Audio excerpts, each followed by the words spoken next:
can't we foresee an AI system that is extraordinarily good at determining what will grab human attention and what will keep an individual's attention? And so for the war for attention, the war for clicks that is currently going on all of these platforms, that's how they make their money. I'm just imagining an AI system, these AI models supercharging that war for attention such that we now have technology that will allow individual targeting of a kind we have never even imagined before, where the AI will know exactly what Sam Altman finds attention-grabbing. We'll know exactly what Josh Hawley finds attention-grabbing. We'll be able to grab our attention and then elicit responses from us in a way that we have heretofore not even been able to imagine. Should we be concerned about that for its corporate applications, for the monetary applications, for the manipulation that could come from that? Mr. Altman. The system can predict human survey responses by adapting a pre-trained language model to subpopulation-specific media diets. In other words, you can feed the model a particular set of media inputs, and it can, with remarkable accuracy, the paper goes into this, predict then what people's opinions will be. I want to think about this in the context of elections. If these large language models can, even now, based on the information we put into them, quite accurately predict public opinion, ahead of time, predict, it's before you even ask the public these questions, what will happen when entities, whether it's corporate entities or whether it's governmental entities or whether it's campaigns or whether it's foreign actors, take this survey information, these predictions about public opinion, and then fine-tune strategies to elicit certain responses, certain behavioral responses? We already know, this committee has heard testimony, I think 3 years ago now, about the effect of something as prosaic, it now seems, as Google search, the effect that this has on voters in an election, particularly undecided voters in the final days of an election who may try to get information from Google search, and what an enormous effect the ranking of the Google search, the articles that it returns, has come an enormous effect on an undecided voter. This, of course, is orders of magnitude, far more powerful, far more significant, far more directive, if you like. So, Mr. Altman, maybe you can help me understand here what some of the significance of this is. Should we be concerned about models that can, large language models, that can predict survey opinion and then can help organizations, entities fine-tune strategies to elicit behaviors from voters? Should we be worried about this for our elections? Yeah. Thank you, Senator Hawley, for the question. It's one of my areas of greatest concern, the more general ability of these models to manipulate, to persuade, to provide sort of one-on-one interactive disinformation. I think that's like a broader version of what you're talking about, but given that we're going to face an election next year and these models are getting better, I think this is a significant area of concern. I think there's a lot of policies that companies can voluntarily adopt, and I'm happy to talk about what we do there. I do think some regulation would be quite wise on this topic. Someone mentioned earlier, it's something we really agree with. People need to know if they're talking to an AI, if content that they're looking at might be generated or might not. I think it's a great thing to do, is to make that clear. I think we also will need rules, guidelines about what's expected in terms of disclosure from a company providing a model that could have these sorts of abilities that you talk about. So I'm nervous about it. I think people are able to adapt quite quickly. When Photoshop came onto the scene a long time ago, for a while people were really quite fooled by Photoshopped images, and then pretty quickly developed an understanding that images might be Photoshopped. This will be like that, but on steroids. And the interactivity, the ability to really model, predict humans well, as you talked about, I think is going to require a combination of companies doing the right thing, regulation, and public education. Professor Marcus, do you want to address this? Yeah, I'd like to add two things. One is in the appendix to my remarks, I have two papers to make you even more concerned. One is in the Wall Street Journal just a couple days ago called "Help, My Political Beliefs Were Altered by a Chatbot." And I think the scenario you raised was that we might basically observe people and use surveys to figure out what they're saying. But as Sam just acknowledged, the risk is actually worse, that the systems will directly, maybe not even intentionally, manipulate people. And that was the thrust of the Wall Street Journal article. And it links to an article that I've also linked to called Interacting, and it's not yet published, not yet peer-reviewed, Interacting with Opinionated Language Models Changes Users' Views. And this comes back ultimately to data. One of the things that I'm most concerned about with GPT-4 is that we don't know what it's trained on. I guess Sam knows, but the rest of us do not. And what it is trained on has consequences for essentially the biases of the system. We could talk about that in technical terms. But how these systems might lead people about depends very heavily on what data is trained on them. And so we need transparency about that, and we probably need scientists in there doing analysis in order to understand what the political influences, of, for example, of these systems might be. And it's not just about politics. It can be about health. It could be about anything. These systems absorb a lot of data, and then what they say reflects that data. And they're going to do it differently depending on what's in that data. So it makes a difference if they're trained on the Wall Street Journal as opposed to the New York Times or Reddit. I mean, actually, they're largely trained on all of this stuff, but we don't really understand the composition of that. And so we have this issue of potential manipulation, and it's even more complex than that because it's subtle manipulation. People may not be aware of what's going on. That was the point of both the Wall Street Journal article and the other article that I called your attention to. Let me ask you about AI systems trained on personal data, the kind of data that, for instance, the social media companies, the major platforms, Google, Meta, et cetera, collect on all of us routinely. And we've had many a chat about this in this committee over many a year now, but the massive amounts of data, personal data, that the companies have on each one of us. An AI system that is trained on that individual data, that knows each of us better than ourselves, and also knows the billions of data points about human behavior, human language interaction generally. Can't we foresee an AI system that is extraordinarily good at determining what will grab human attention and what will keep an individual's attention? And so for the war for attention, the war for clicks that is currently going on all of these platforms, that's how they make their money. I'm just imagining an AI system, these AI models supercharging that war for attention, such that we now have technology that will allow individual targeting of a kind we have never even imagined before, where the AI will know exactly what Sam Altman finds attention grabbing. We'll know exactly what Josh Hawley finds attention grabbing. We'll be able to grab our attention and then elicit responses from us in a way that we have heretofore not even been able to imagine. Should we be concerned about that for its corporate applications, for the monetary applications, for the manipulation that could come from that? Mr. Altman. Yes, we should be concerned about that. To be clear, OpenAI does not, we're not off, we don't have an ad-based business model, so we're not trying to build up these profiles of our users. We're not trying to get them to use it more. Actually, we'd love it if they use it less because we don't have enough GPUs. But I think other companies are already, and certainly will in the future, use AI models to create very good ad predictions of what a user will like. I think that's already happening in many ways. Ms. Marcus, anything you want to add?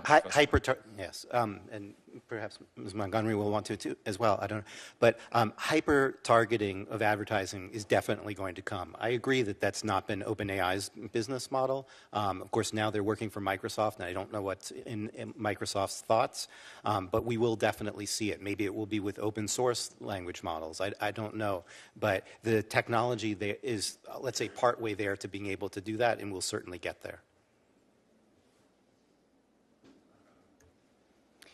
So we're an enterprise technology company, not consumer focused, so the space isn't one that we necessarily operate in terms of, but these issues are hugely important issues.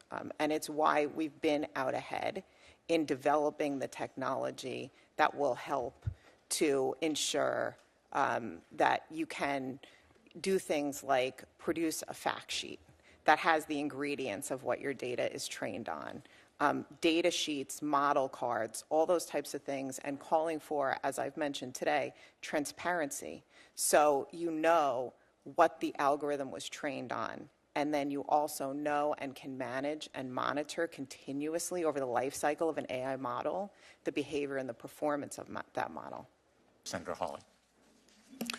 Thank you very much, Mr. Chairman. Thanks to the witnesses for being here. I appreciate that several of you had long journeys to make in order to be here. I appreciate you making the time. I look forward to your testimony. I want to thank Senator Blumenthal for convening this hearing, for being a leader on this topic. You know, a year ago, we couldn't have had this hearing because the technology that we're talking about had not burst into public consciousness. That gives us a sense, I think, of just how rapidly this technology that we're talking about today is changing and evolving and transforming our world right before our very eyes. I was talking with someone just last night, a researcher in the field of psychiatry, who was pointing out to me that the ChatGPT and generative AI, these large language models, it's really like the invention of the internet in scale, at least, and potentially far, far more significant than that. We could be looking at one of the most significant technological innovations in human history.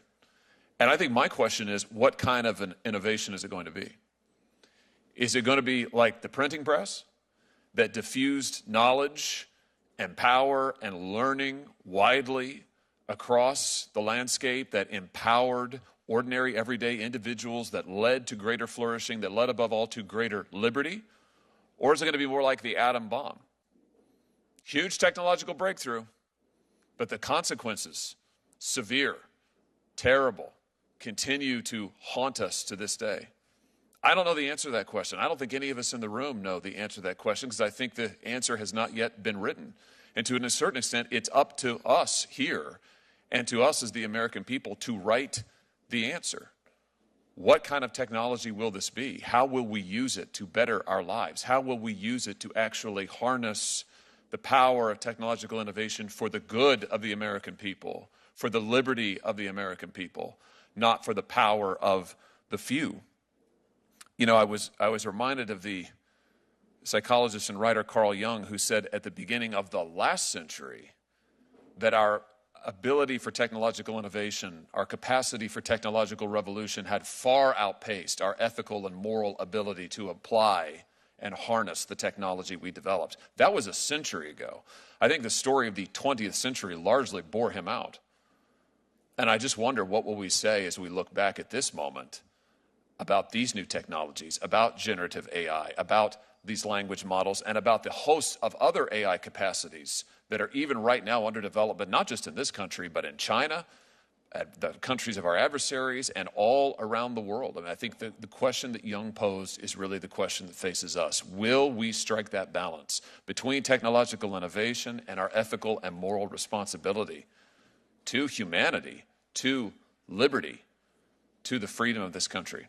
And I hope that today's hearing will take us a step closer to that answer. Thank you, Mr. Chairman. Senator Kennedy. Thank you all for being here. Permit me to share with you 3 hypotheses that I would like you to assume for the moment to be true.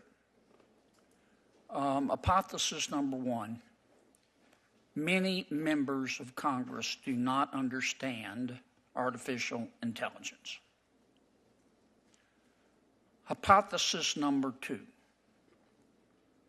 that absence of understanding may not prevent Congress from plunging in with enthusiasm and trying to regulate this technology in a way that could hurt this technology. Hypothesis number 3 that I would like you to assume: there is likely a berserk wing of the artificial intelligence community that intentionally or unintentionally could use artificial intelligence to kill all of us and hurt us the entire time that we are dying. Assume all of those to be true. Please tell me in plain English 2 or 3 reforms, regulations, if any, that you would implement if you were queen or king for a day. Ms. Montgomery. I think it comes back again to transparency and explainability in AI. We absolutely need to know and have companies attest. What do you mean by transparency? So disclosure of the data that's used to train AI, disclosure of the model and how it performs, and making sure that there's continuous governance over these models, that we are the leading edge in terms Governance of that by regulation. whom? Technology governance, organizational governance, rules and clarification that are needed that this Which rules? Congress. I mean, this is your chance, folks, to tell us how to get this right. Please use it. Right. I mean, I think, again, the rules should be focused on the use of AI in certain contexts. So if you look at, for example, Such as? so if you look at the EU AI Act, it has certain uses of AI that it says are just simply too dangerous and will be outlawed in the Okay, in the so we ought to first pass a law that says you can use AI for these uses but not others. Is that what you're saying? We need to define the highest risk uses Is of AI. there anything else? And then, of course, requiring things like impact assessments and transparency, requiring companies to show their work, protecting data that's used to train AI in the first place as well. All right. Professor Marcus, if you could be specific, this is your shot, man. Talk in plain English and tell me what, if any, rules we ought to implement. And please don't just use concepts. I'm looking for specificity. Number one, a safety review like we use with the FDA prior to widespread deployment. If you're going to introduce something to 100 million people, somebody has to have their eyeballs on it. There you go. Okay, that's a good one. Number- Not sure I agree with it, but that's a good one. What else? You didn't ask for 3 that you would agree with. Number two, a nimble monitoring agency to follow what's going on, not just pre-review, but also post as things are out there in the world with authority to call things back, which we've discussed today. And number 3 would be funding geared towards things like AI constitution, AI that can reason about what it's doing. I would not leave things entirely to current technology, which I think is poor at behaving in ethical fashion and behaving in honest fashion. And so I would have funding to try to basically focus on AI safety research. That term has a lot of complications in my field. There's both safety, let's say, short-term and long-term, and I think we need to look at both. And rather than just funding models to be bigger, which is the popular thing to do, we need to fund models to be more trustworthy. Because I want to hear from Mr. Altman. Mr. Altman, here's your shot. Thank you, Senator. Number one, I would form a new agency that licenses any effort above a certain scale of capabilities and can take that license away and ensure compliance with safety standards. Number two, I would create a set of safety standards focused on what you said in your third hypothesis as the dangerous capability evaluations. One example that we've used in the past is looking to see if a model can self-replicate and self-exfiltrate into the wild. We can give your office a long other list of the things that we think are important there, but specific tests that a model has to pass before it can be deployed into the world. And then third, I would require independent audits, so not just from the company or the agency, but experts who can say the model is or isn't in compliance with these stated safety thresholds and these percentages of performance on question X or Y. Can you send me that information? We will do that. Would you be qualified to if we promulgated those rules, to administer those rules? I love my current job. Cool. Are there people out there that would be qualified? We'd be happy to send you recommendations for people out there, yes. Okay. You make a lot of money, do you? No. I'm paid enough for health insurance. I have no equity in OpenAI. Really? Yeah. That's interesting. You need a lawyer. I need a what? You need a lawyer or an agent. I'm doing this because I love it. Thank you, Mr. Chairman. Senator Graham. Senator Blackburn. Thank you, Mr. Chairman, and thank you all for being here with us today. I put into my ChatGPT account, should Congress regulate AI ChatGPT, and it gave me 4 pros, 4 cons, and says ultimately the decision rests with Congress and deserves careful consideration. So on Seems that, reasonable. it was very balanced. I recently visited with the Nashville Technology Council. I represent Tennessee. And of course, you had people there from healthcare, financial services, logistics, educational entities, and they're concerned about what they see happening with AI with the utilizations for their companies. Ms. Montgomery, similar to you, they've got healthcare people are looking at disease analytics, they're looking at predictive diagnosis, how this can better the outcomes for patients. Logistics industry looking at ways to save time and money and yield efficiencies. You've got financial services that are saying, how does this work with quantum? How does it work with blockchain? How can we use this?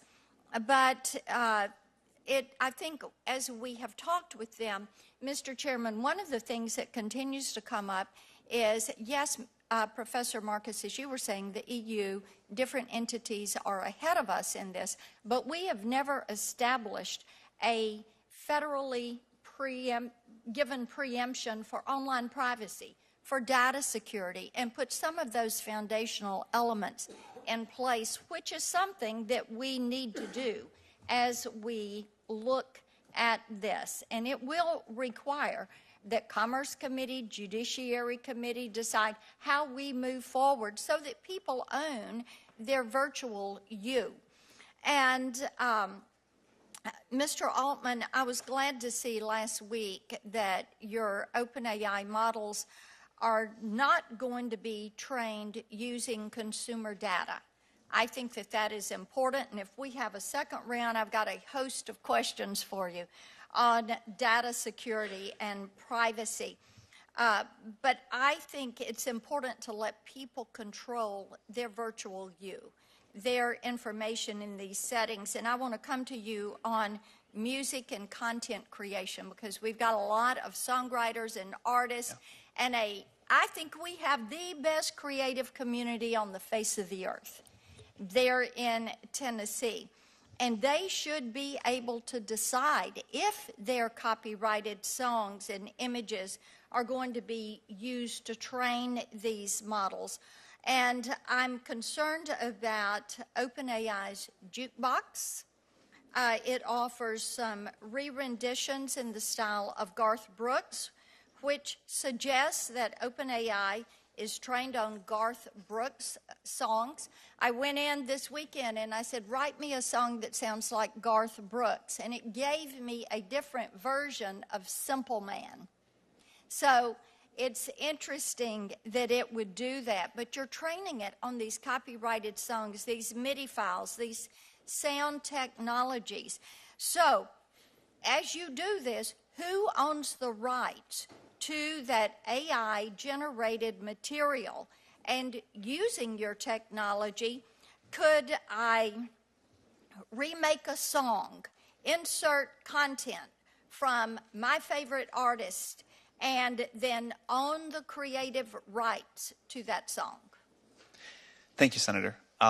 This is an area of great interest to us. I would say, first of all, we think that creators deserve control over how their creations are used and what happens sort of beyond the point of them releasing it into the world. Second, I think that we need to figure out new ways with this new technology that creators can win, succeed, have a vibrant life, and I'm optimistic that this will present it. Then let me ask you this. How do you compensate the artist? That's exactly what I was going to say. Okay.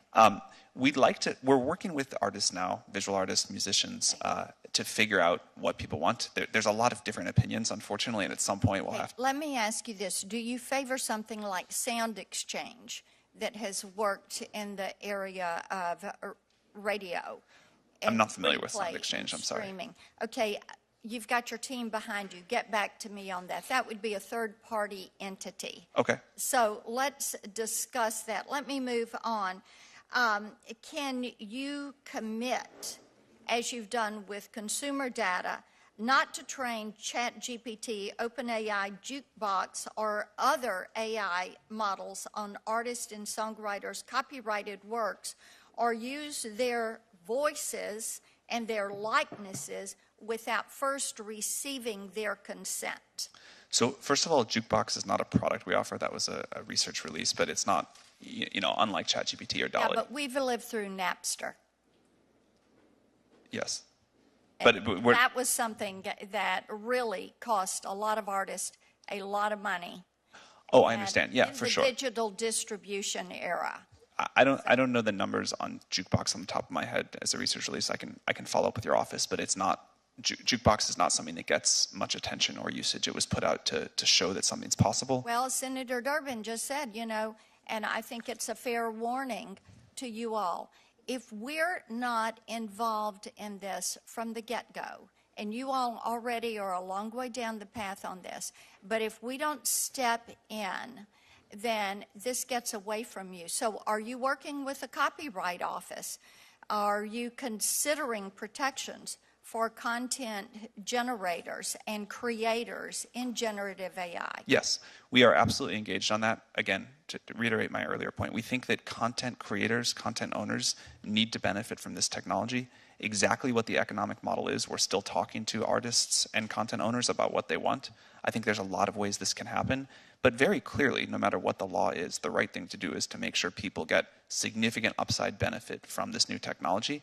And we believe that it's really going to deliver that, but that content owners, likenesses, people totally deserve control over how that's used and to benefit from it. Okay, so on privacy then, how do you plan to account for the collection of voice and other user-specific data, things that are copyrighted, user-specific data through your AI applications? Because if I can go in and say, write me a song that sounds like Garth Brooks, and it takes part of an existing song, there has to be a compensation to that artist for that utilization and that use. If it was radio play, it would be there. If it was streaming, it would be there. So if you're going to do that, what is your policy for making certain you're accounting for that and you're protecting that individual's right to privacy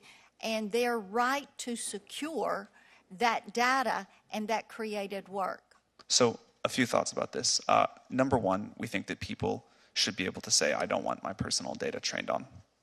I think that's right. That gets to a national privacy law, which many of us here on the dais are working toward getting something that we can use. Yeah, I think strong privacy. My time's expired. Let me yield back. Thank you, Mr. Chair.